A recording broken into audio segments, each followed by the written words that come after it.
ben ritrovati a un nuovo appuntamento con A Voi la Linea. Il Libro Bianco arriva a 10 anni dalla sua ultima pubblicazione. La ricerca organizzata da Adiconsum e Federconsumatori si incentra sul cambiamento degli acquisti delle famiglie del Friuli Venezia Giulia, che a causa del Covid sono diventate ancora più povere rispetto alla crisi del 2008-2009. Il Libro Bianco è stato presentato oggi in Regione Udine.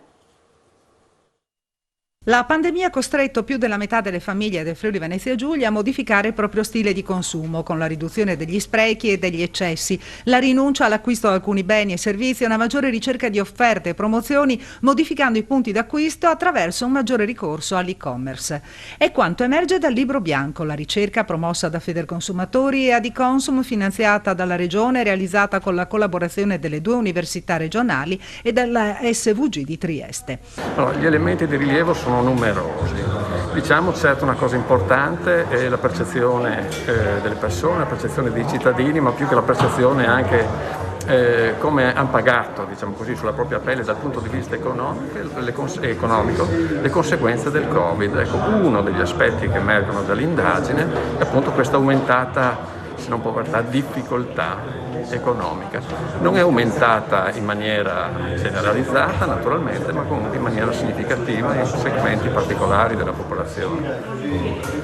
Cambiamenti di rotta, e-commerce, no? Sì, certo. Cambiamenti ce ne sono stati numerosi, evidentemente.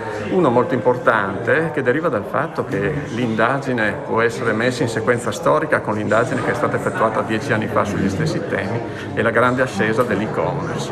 Quindi vi è un numero sempre maggiore di persone che spendono sempre più denaro facendo acquisti online. Per quanto riguarda il risparmio, gli ambiti di spesa più colpiti sono la ristorazione, l'abbigliamento, la cultura e il tempo libero.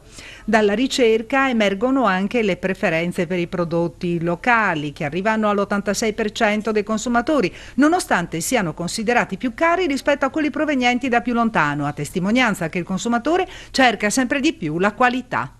Le prime cose che ci vengono richieste, a cui noi ci dedichiamo anche tanto, riguarda la regolarità di un contratto di acquisto.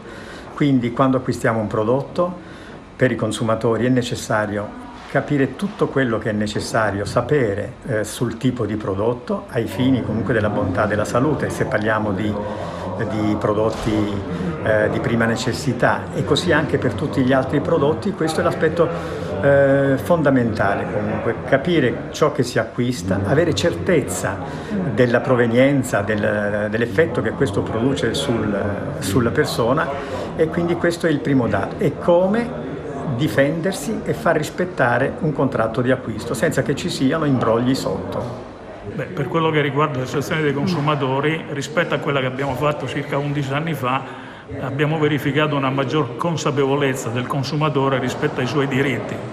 Quindi questo presuppone che anche da parte nostra, cioè delle associazioni dei consumatori presenti in Regione, ci sia una maggiore attenzione e la possibilità di dare ancora maggiori servizi. Questo è quello che mi è parso di leggere, diciamo, dai innumerevoli dati che sono emersi da questo studio. E comunque emerge una povertà che sta crescendo. Ma da quello che abbiamo visto, dai dati che stanno presentando in questo momento, abbiamo visto più che altro che una forchetta che si sta allargando, cioè chi riteneva di stare bene continua a dire che sta bene, chi riteneva di stare già male pensa di stare peggio. Quindi questo è un grande problema, cioè dobbiamo anche riequilibrare un attimo quella che è, come dire, la gestione della ricchezza della nostra regione. Chi in tempo di Covid si è laureato a distanza all'Università di Udine potrà rivivere il suo momento di gloria attraverso una festa che l'Ateneo sta organizzando in un luogo all'aperto. L'iniziativa, la cui organizzazione è ancora in itinere, ha già raccolto l'adesione di oltre 1200 neolaureati. Novità si prospettano all'Ateneo friulano per quanti si sono laureati praticamente da casa, non in presenza. Infatti il rettore sta organizzando,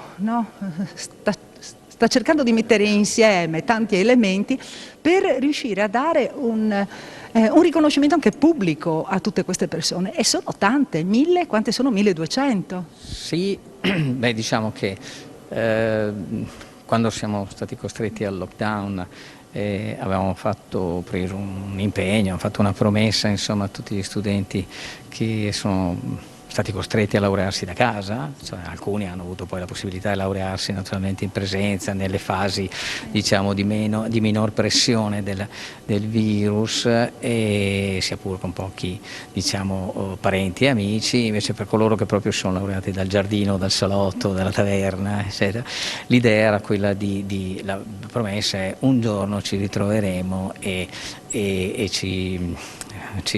magari non ci stringeremo la mano, ma insomma ci sarà una proclamazione di persone. Questa idea è stata lanciata, è stata raccolta da 1200 studenti, in realtà sono di più anche coloro che sono laureati naturalmente, compresi quelli che comunque hanno avuto la fortuna di laurearsi in presenza. E stiamo elaborando in questi giorni, se ci riusciremo, di poter avere un momento di incontro con loro, di persona naturalmente, con il distanziamento, le mascherine, tutto ciò che viene previsto, e con tutta la possibilità che vengano rispettate le misure di sicurezza. Non bisogna mai mettere quindi anche il Green Pass e quant'altro, per dire a loro, insomma, congratulazioni, cosa che il rettore di persona vuole fare a ciascuno di loro. Nei prossimi giorni, se ci riusciremo, vedremo di darne comunicazione come si deve. Naturalmente non solo loro, ma anche qualcuno dei loro parenti o amici che desiderano, un numero limitato di persone naturalmente, che desiderano partecipare. Stiamo ragionando su, appunto, a parte le autorizzazioni del caso, naturalmente, location adatta, che non è semplice, e le modalità. Ecco, mi piacerebbe, insomma, era un impegno preso e anche un bel modo, un bel segnale se avvenisse nei prossimi giorni, anche per dare a coloro che andranno in aula o che cominceranno l'università. Ecco.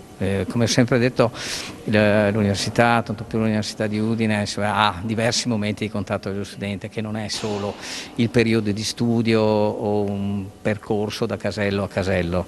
Noi cominciamo un rapporto con loro che è nelle scuole, l'orientamento, poi durante il loro percorso, non perché gli dobbiamo dire cosa devono fare, ma insomma dare tutta l'assistenza necessaria perché questo percorso sia fruttuoso, e come ci piace pensare anche dopo, non solo avvicinandoli al mondo del lavoro, ma anche mantenendo un contatto personale per quanto possibile con alcuni di loro. Del resto sono i nostri, come si dice, testimonial, e sono quelli che poi, io sono un professore prima ancora di fare il rettore, che riempiono parte della tua vita. Ecco, quindi l'idea potrebbe anche essere uno stadio per accogliere tutte queste persone, perché effettivamente il numero è grosso, no? Leggo fra le righe. Mi sa che ci vorrebbe una cosa del genere, anche perché, voglio dire, all'aperto dà una serie la possibilità di un controllo in entrata e in uscita, sicuramente una cosa che evidentemente si presterebbe. È su questa linea che stiamo ragionando, però da una parte non voglio svelare, da una parte non posso. Però qualcosa siamo riusciti a carpire, almeno fra le intenzioni. Beh, poi l'intenzione c'è, se fosse per me, però insomma, ecco, bisogna sempre fare i conti un po' con tutto. Però insomma c'è la volontà nostra e dei ragazzi. Dalla collaborazione tra la ditta Vrec di Cervignano e l'associazione Oltre Quella Sedia di Trieste nasce un progetto di inclusione che vede protagonisti alcuni ragazzi con disabilità intellettiva. Utilizzando gli scarti di marmo realizzano oggetti di design che potranno poi mettere in vendita attraverso un sito di e-commerce. Alessandro Vrec, una iniziativa unica nel genere, perché avete pensato a un'associazione che ha delle grosse difficoltà, avete dimostrato che voi, come chi aderirà a questo progetto, non avete il cuore di pietra. Sì, questo è un progetto veramente particolare e molto bello, perché unisce un discorso di sostenibilità, quindi di recupero degli scarti di produzione, facendoli lavorare a questa associazione e commercializzandoli in un sito di e-commerce, quindi dando i proventi del ricavato a questa associazione. Andando un attimo a ribaltare quella che è la logica anche di un'azienda che fa qualcosa per un'associazione, quindi non è l'azienda che fa qualcosa per l'associazione, ma l'associazione che è protagonista, lavorando questi pezzi che vengono lavorati prima in macchine, nelle macchine del nostro laboratorio, e dopo vengono lavorate a mano da questi ragazzi che si occupano della lucidatura, della levigatura e del packaging di questi prodotti, che dopo sono venduti nel sito internet cuoredipietra.com. Marmi Vrek ormai è un'eccellenza del nord-est e potremmo dirlo anche italiana.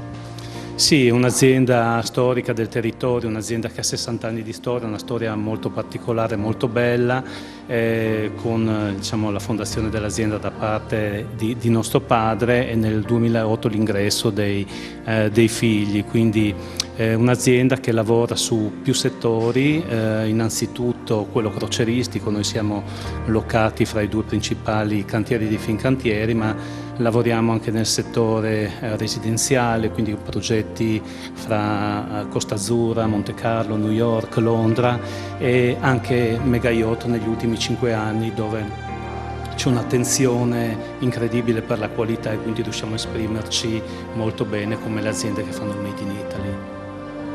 Marco Tortu, lei è il presidente di questa benemerita associazione, oltre quella sedia. Lei ha dimostrato come la sensibilità di chi ha problemi anche intellettivi qualche volta è anche superiore a chi non ce li ha. Sì, certamente. Noi nasciamo con questa visione, no? Che l'essere umano è l'essere umano e ha una storia, delle emozioni, dei sogni, a prescindere dall'etichetta. E persone con disabilità intellettiva gli mancava questa opportunità, questi spazi di libertà per esprimersi. Come funzionerà questo progetto? Questo progetto funziona dove la ditta Marmi Vrek, con i suoi scarti appunto di marmo, ha creato queste forme di cuori e ce li consegna un po' grezzi, e i ragazzi li perfezionano, li levigano, li puliscono, tolgono gli spigoli per poi appunto anche impacchettarli con la loro originalità. Senta, e di fatto come si potranno trovare questi oggetti? Gli oggetti si possono trovare sul sito che ha creato la Marmi Vrek, dove sono tutti messi a disposizione. Ricordiamo il sito? Il sito è www.nonhoilcuoredipietra.com. Ecco, e poi oggi avete dato un'altra notizia. Questi ragazzi che fanno fatica a entrare nel mondo del lavoro fanno i volontari.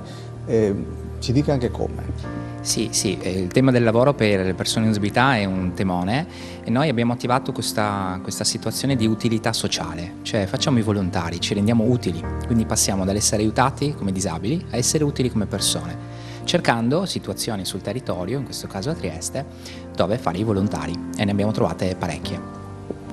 Pulite le panchine, le targhe di fatto oltraggiate? Sì, siamo partiti dai giardini pubblici che erano tutti imbrattati, e vedere i bambini che giocavano con naturalezza in queste cose sporche non era bello. Quindi abbiamo chiesto la possibilità di pulirlo e partiamo appunto dalle aree giochi, dalle panchine, le targhe fuori dalle scuole, muri, colonne, consapevoli che potrebbe diventare un nuovo lavoro per persone come loro. Avete acquistato anche un macchinario? Abbiamo acquistato una pulitrice che lavora con microcristalli di vetro e quindi in totale sicurezza, che loro hanno imparato ad usare, e vorrebbe essere il primo strumento concreto per poter entrare nel mondo magari delle cooperative sociali. Piccola pausa per la pubblicità, ci ritroviamo tra poco da Voi la linea.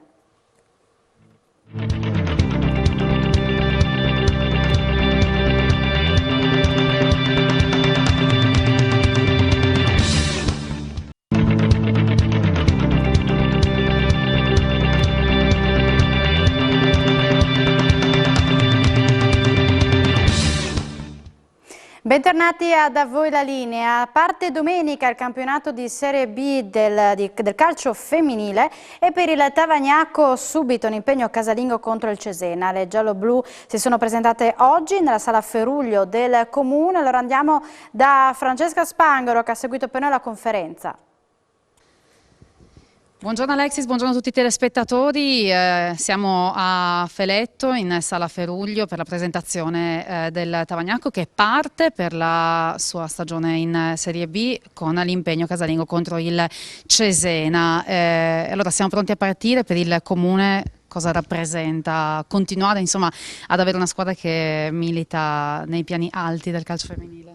Ma in un anno particolare come questo, dove lo sport ha riservato all'Italia straordinarie soddisfazioni, sia nelle Olimpiadi, sia nelle Paralimpiadi, sia negli Europei, io credo che presentare oggi la squadra del Tavagnacco femminile sia un piacere e un onore per il nostro territorio, perché è il nome di Tavagnacco che viene portato in tutta Italia, quindi per noi è veramente un piacere, un onore e una grazia. Poi l'altro elemento fondamentale è pensare allo sport femminile, uno sport che deve essere ulteriormente valorizzato e soprattutto che deve essere, al quale deve essere garantita la parità con lo sport maschile. Cioè, queste atlete sono brave e credo abbiano gli stessi meriti dei loro colleghi maschi, e questi meriti devono essere riconosciuti anche in forma estremamente concreta.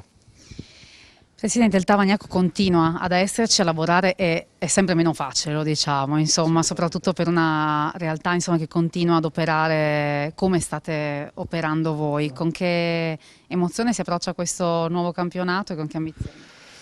Ma senza dubbio l'emozione di ripartire con un po' di esperienza in più, specialmente in Serie B, ma l'esperienza in più anche delle ragazze che hanno dato veramente l'anno scorso il campionato ha dimostrato quanto era il loro valore.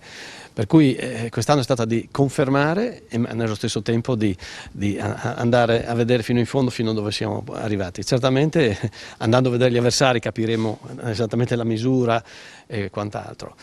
Cosa posso dire? Che si stanno impegnando da un mese e mezzo ormai, per cui un plauso a tutti, allo staff e alle ragazze di questo impegno, che sicuramente tutto questo impegno sul campo lo vedremo già da domenica.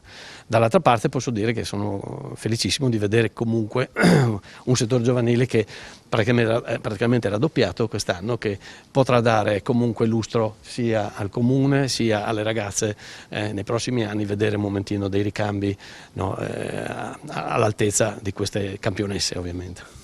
Infatti l'accordo con l'Udinese è stata anche la novità di quest'anno. Partiamo da lì, parliamo anche della prima squadra. Cosa c'è di diverso rispetto all'anno scorso? Soddisfatto di quello che avete costruito? Sì, siamo sicuramente soddisfatti. Il mister ci ha chiesto di partire dall'impianto dello scorso anno e possiamo dire che l'abbiamo accontentato. Questo credo ci dia un vantaggio, il vantaggio della conoscenza e quindi potremmo partire più forti rispetto a chi, e sono tante, hanno cambiato quasi totalmente la squadra. Andiamo dal mister allora, che si conferma alla guida e che avrà il compito insomma, di affrontare questo nuovo campionato. Che cosa ci aspettiamo per questa stagione? Come avete lavorato? Insomma, soddisfatto di come arrivate a questo appuntamento con la partenza? Ma sicuramente la volontà di far bene c'è, le ragazze si sono sicuramente impegnate, abbiamo sicuramente un campionato difficile da affrontare, però siamo fiduciosi che si possa cominciare bene e portare avanti un determinato discorso. Dopodiché, naturalmente, le componenti che servono per arrivare ai risultati ce ne sono tante, per cui tutte devono essere allineate. E allora buon campionato, in bocca al lupo, vi restituiamo la linea. Tra gli eventi di ieri a Friuli Doc anche una degustazione guidata di olio extravergine in compagnia degli esperti di Campagna Amica. Coldiretti propone un evento speciale per Friuli Doc, uno dei tanti. Questo che cosa tratta? Degustazione guidata di oli extravergine d'oliva per far capire a casalinghe e appassionati, insomma a tutti, come degustare un olio, come sceglierlo quando si fa la spesa e le varie differenze rispetto alle qualità organolettiche, quindi anche gli abbinamenti con i piatti, ma semplicemente anche quando un olio è buono e quando un olio è meno buono, quindi è una guida proprio per l'acquisto giusto di un olio di qualità. Ecco, sempre di più il cittadino oppure chi si mette a tavola vuole conoscere le caratteristiche dei prodotti che utilizza e vuole un prodotto buono e che sia della propria terra.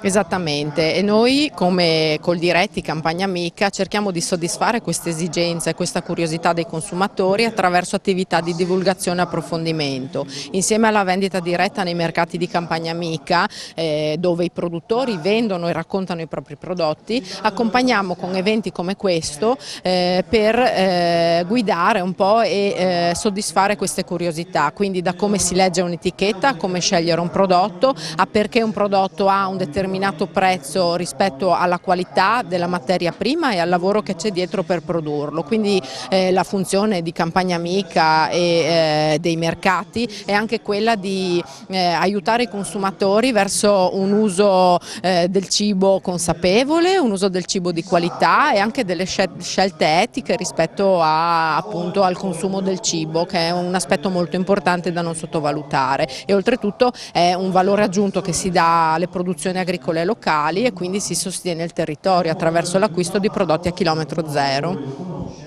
C'è un ottimo riscontro di persone che partecipano. Tantissime, le persone che ci seguono nei mercati e che oltre a fare la spesa con molta soddisfazione vengono anche a raccontare dei piatti che hanno fatto o vengono a chiedere informazioni rispetto ai prodotti che vogliono acquistare, per noi è una grande soddisfazione perché c'è veramente un'attenzione molto profonda rispetto al fare la spesa, che non è un gesto banale, anzi è fondamentale per la salute e per il benessere, ma anche per il piacere di stare a tavola nel modo giusto. Con la presentazione del libro di Enea Fabris, Dalla sabbia all'oro, si è chiusa ieri a Lignano la 23esima edizione degli incontri con l'autore e con il vino, promossa dall'Associazione Lignano nel terzo millennio. Parlo di tutta la storia di Lignano. Comincio prima ancora del 1903, faccio anche quando c'era l'era Wurm, che mi sfugge adesso qua, la glaciazione di Wurm, che noi avevamo il mare che sommergeva fino alle colline moreniche, ma parliamo di 100 anni fa. Questa parte storica l'ho sintetizzata in una o due pagine, insomma poco. La vera storia di Lignano comincia nel 1903 e lì faccio tutto, comincio dai primi alberghi che sono nati, il primo la terrazza mare lì, insomma, ecco, stabilimento balneare. Poi faccio la storia di tutti e tre gli stabilimenti balneari, il primo che è nato nel 1904, poi dopo l'altro nel 24-25, la terrazza mare, e l'ultima che l'ha fatto l'architetto Bernardis, è tutta la storia. Ma oltre a questo c'è la storia, noi abbiamo tre querce qui, una volta ce n'erano 12. E i primi contadini che sono arrivati qui a Lignano hanno tagliato anche queste querce e sotto hanno trovato dei teschi e anche ossa umane. Cioè vuol dire, in questa landa deserta, in questa isola che c'era una volta, adesso magari migliaia o milioni di anni fa, chissà che quanti regolamenti di conti che avranno fatti magari gente che arrivava dal mare. Questo. Poi parliamo del primo albergo, ma adesso se parliamo tutto così la facciamo molto lunga. Dopo parlo della terrazza dell'azienda di soggiorno, da quando è nata nell'agosto del 1935. Poi sono stati i commissari, i direttori, i segretari, e tutte queste gente, tutti nel periodo che sono stati in carica. Poi ecco, un lato molto importante, ho raccolto tutti gli arrivi e presenze turistiche dal 1935 ai tempi nostri. Ecco, anche queste. Idem ho fatto anche per il comune, tutti i primi sindaci i segretari e tutte queste robe. Quando è nato il comune, il 29 luglio del 1959. Il giornale di Lignano, per dirne una, è Stralignano, ha 3 anni più del comune, perché quello è nato il 16 giugno del 1956, quindi ha una storia anche quello, e difatti sulle ultime pagine parlo anche di questo qui. Parlato dell'azienda di soggiorno, di questo comune e di tutti gli enti, della società d'aria e tutte queste cose. Poi dopo faccio anche una bella carrellata sul turismo nautico. Noi siamo qui a Lignano con oltre 5.500 posti barca, compreso Aprilia Marittima. Siamo il concentramento della nautica da diporto più grande di tutto il Mediterraneo. Ma adesso, scendere nei dettagli, poi ho parlato delle varie associazioni, dei parchi, c'è un'infinità di date e dati dentro su questo libro. Noi siamo in chiusura, vi ringraziamo per l'attenzione, vi ricordiamo che il prossimo appuntamento con l'informazione è in diretta alle 16:30. Buona giornata.